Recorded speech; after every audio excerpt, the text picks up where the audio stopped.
Hi guys, welcome back to my channel and a new First Impressions Friday, although this is kind of a second impression because this is the second time I've used this paper. But I am doing a new paper review. The paper that I'm going to be reviewing today, I received a piece in a sample pack of pencils that I ordered from Paper Story, and I tried it really quickly, absolutely love the paper, and straight away bought a new pad. So I have a whole pad of it, and I have so far done this drawing and one other, which I will post the video in a minute where you can see me actually using the paper while I talk about it. But the paper that I'm using is the, I call it Herman paper because I can't pronounce it, but it's the Hahnemuhle. I'm gonna try and, so it's the Harmony paper. It's a hot press watercolour paper, £140. So similar sort of in style to the Saunders Waterford, but in texture and the way it works, it is quite different. According to the website, it's a acid-free, light resistance, extreme longevity paper. It comes in cold pressed, rough or hot pressed. Obviously I am using the hot press because the other two are too textured for coloured pencil drawings. What I can tell you about this paper is the closest thing that I would relate it to is the Strathmore Bristol plate surface in the 500 series. This is quite smooth, but it's definitely more textured than the plate. And it doesn't have that kind of gloss coating that plate has. I have used plate before, I do quite like it, but it's just a bit too smooth for me. But this one I have found, and it sits right, just not too textured, not too smooth. It's actually really good. I will post a video of me drawing here.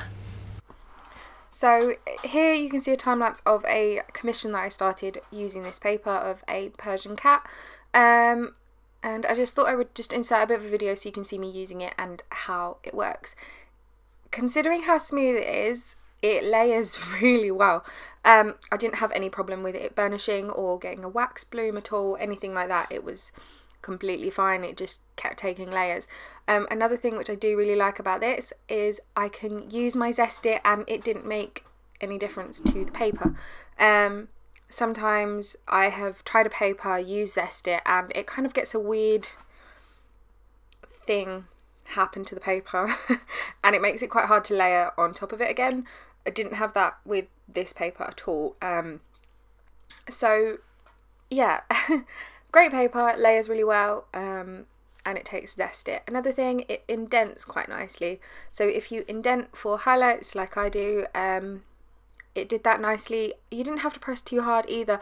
I'm not a fan of pressing really hard and seeing these great massive craters in paper. Just, it doesn't need to be too hard like that. So this paper actually did that really well. Another thing, I'm gonna keep comparing it to the Saunders Waterford paper because that's what I use all the time, but comparing it to that, the Saunders is also £140. It's very soft and it feels really soft.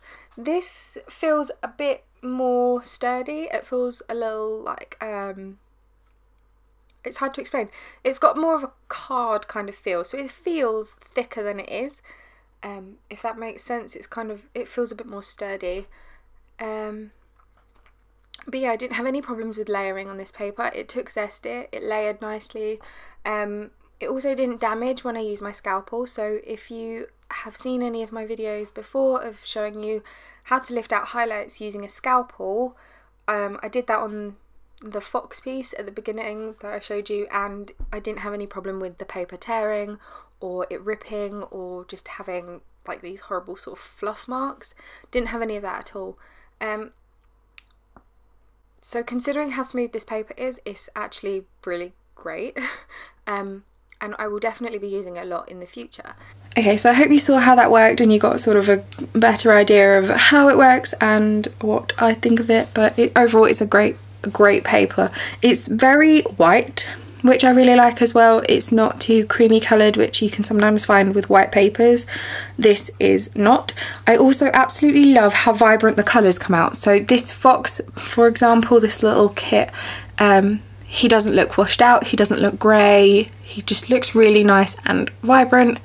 And yeah, I'll do some close-ups so you can see, depending on how well my camera wants to work, but hopefully it will play along. I especially love the eyes on this piece, and if you would like to get prints or things like that, then links will be in the description. So I think this is about as close up as I'm going to be able to get, but you can see that it doesn't look damaged at all, and if I tilt it, there's no wax bloom, which I sometimes find with smooth papers. You end up with a wax bloom from your pencils, but I don't actually find it with this at all. And it's just, it blends out really smoothly. It didn't get damaged when I scrape out highlights, which I use a scalpel for, so I'll put a link to that video down in the description as well. But overall, yeah, I love this paper, and I'm definitely going to be using it for the foreseeable future. It is definitely my favourite. So if you would like to see more review videos or what's coming up, then I would definitely suggest hitting that subscribe button. Give me a like. If there's any papers or anything you would like me to do a review on in the future, then just stick that down in the comments and I will get there as soon as possible. My only criticism of this paper so far is, I don't know if you're going to be able to see, but I put the same tape on it that I usually do, which is the Scotch Magic tape, and it lifted the top layer of the paper up. I'm not sure if you can see that. Only very slightly, and it hasn't done any massive tears.